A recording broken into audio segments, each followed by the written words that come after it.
I couldn't sleep that night. The warmth of Michelle's body beside me, once a comfort, now felt suffocating. Every time she shifted, her breath soft against the pillow, my mind replayed those texts. Who was he? How long had it been happening? The idea of her in another man's arms, whispering the same sweet words she once reserved for me, made my stomach churn. I wanted answers, but more than that, I wanted to see it for myself. Confrontation was too easy. She needed to feel the weight of her betrayal. By morning, I had a plan. "Hey, babe, about that date," I said over breakfast, stirring my coffee slowly. "What do you want to do?" Michelle looked up, blinking as if she hadn't expected me to bring it up so soon. She forced a small smile. "I was thinking something simple. Dinner, maybe a movie? Just a quiet night together." "Lies. Sounds good. We should make it special, right? One last date before everything changes." I emphasized her own words, watching for a reaction. She laughed lightly, tucking a strand of hair behind her ear. "Exactly. Just us, before we're officially husband and wife." A mask of innocence. I leaned forward, resting my elbows on the table. "You seem nervous. Everything okay?" Her fingers tightened around her mug, but she quickly recovered. "Of course. Just wedding stress, you know." "Liar." I watched her over the rim of my cup, memorizing every twitch, every flicker of deceit. She thought she was in control. Thought she could walk into another man's arms while keeping my ring on her finger. Not this time. By afternoon, I had what I needed. Michelle had no idea, but her phone's backup settings were synced to our shared cloud account. A simple login, a few clicks, and suddenly, I had access to every recent message, every call, every location she had visited. And there it was. The name, Tyler, flashing across the screen, over and over. My best man. My closest friend. I stared at the messages, bile rising in my throat. "Michelle, I can't wait." Tyler. "Same, baby." Michelle. "One final night before I say, I do." "You promise?" Tyler. "Of course." One last night. My vision blurred. Every memory I had of them, laughing at our engagement party, helping me pick a suit, standing beside us during wedding preparations, felt tainted. They had been playing me. No. Not just playing. Humiliating. I gripped the edge of the desk, forcing my breathing to steady. Rage wouldn't solve this. Exposing them, making them feel what I felt, that was the real victory. So, I waited. Dinner arrived, and Michelle played her part beautifully. She laughed at my jokes, held my hand, even kissed me with soft, lingering affection. It was almost impressive how effortlessly she switched between roles. "You okay?" she asked, tilting her head. "You've been quiet." "Just tired," I replied, forcing a smile. She nodded, satisfied with the answer, completely unaware that by the end of the night, everything she thought she had would be ripped away. Because I wasn't just going to catch her. I was going to destroy her. I parked a few blocks away from the hotel, fingers drumming against the steering wheel. My heart wasn't racing anymore. The initial shock had passed, leaving only cold determination. Inside that building, my fiancé and my best man were celebrating their final night before our wedding. The thought made my stomach turn, but I refused to let emotions take over. This wasn't about pain anymore. It was about precision. Pulling out my phone, I dialed Alex. "Tell me you got it," I said, voice steady. "Got it. Security footage from the last hour. I'm sending it now." A few moments later, my screen lit up with the hotel surveillance feed. My eyes scanned the timestamps, watching Michelle step into the elevator, her red dress clinging to her body, excitement practically radiating from her. Tyler met her at the door, grinning like a man who had won some sick prize. They kissed. Not just a kiss. Deep. Familiar. One that said this wasn't the first time. I exhaled slowly. "Send me the cleanest screenshots," I said, voice void of emotion. Alex hesitated. "Man, you sure you want to do this? This is nuclear-level revenge." She made her choice. Now I'm making mine. Moments later, my phone buzzed. The images were perfect. Crystal clear, undeniable. The way her hands cupped his face, The way he pulled her inside like they belonged together, it was all there. Now, it was my turn to play. I drafted a message, attaching the pictures. To Michelle. Having fun. I didn't have to wait long. Michelle. What? Where are you? I smirked, watching from my car as a light flickered on in room 1208. Good. She was panicking. I sent another text. Me. Look outside. A shadow moved near the window. A second later, the curtain shifted, and Michelle's face appeared. Even from a distance, I could see the fear in her expression. Michelle. Please, just talk to me. It's not what you think. Not what I think. I nearly laughed. I let her sit in silence for a full minute before sending the next message. Me. You have 1 hour to pack your things. By morning, everyone will know what you did. She called immediately.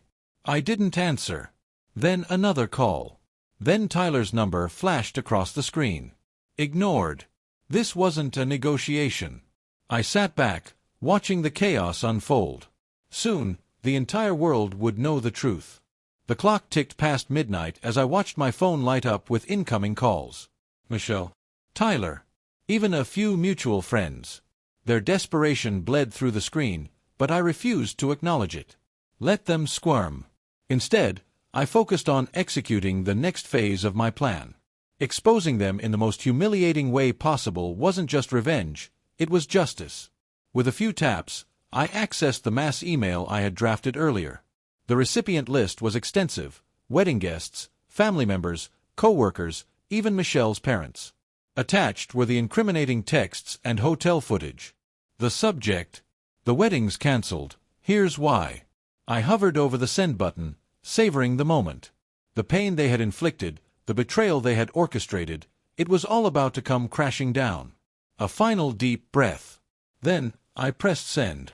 Instantly, messages flooded in. My mom, oh my god. Honey, what happened? Best friend Jake, bro. Please tell me this isn't real. Michelle's dad, call me. Now. I ignored them all. Instead, I turned my attention to the last piece of unfinished business, Tyler's fiancée, Emma. She deserved to know, just as I had. Gripping my keys, I drove to her apartment, anticipation coursing through me.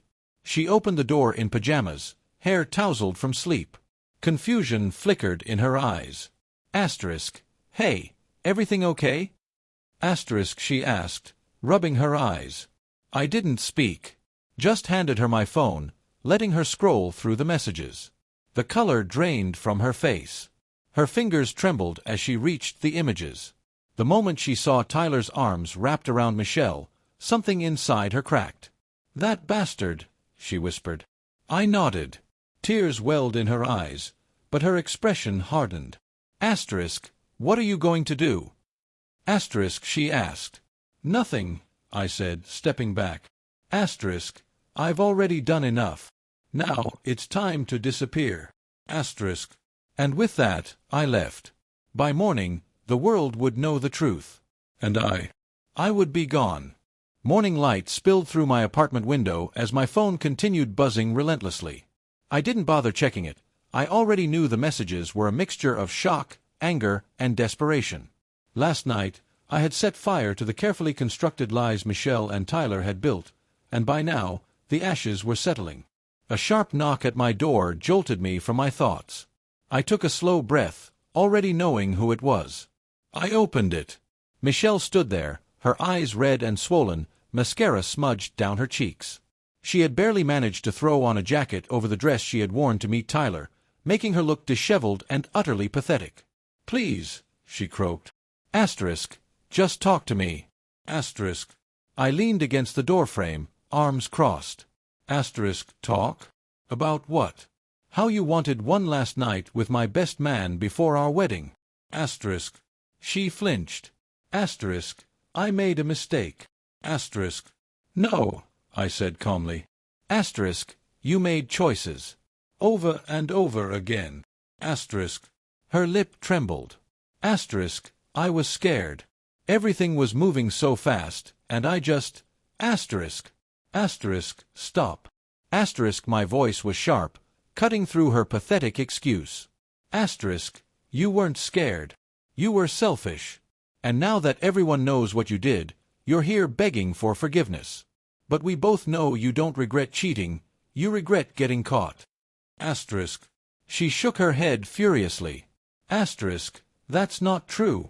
I love you. Asterisk. I laughed. A real, bitter laugh.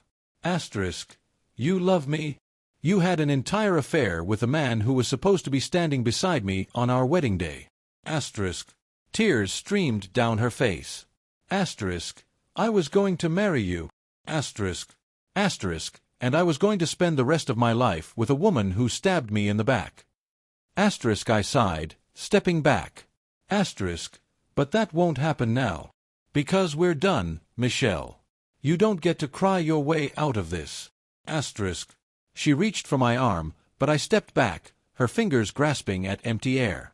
Please, she whispered. Asterisk, we can fix this. Asterisk. No, I said simply. Asterisk, you broke it. And now you get to live with that. Asterisk.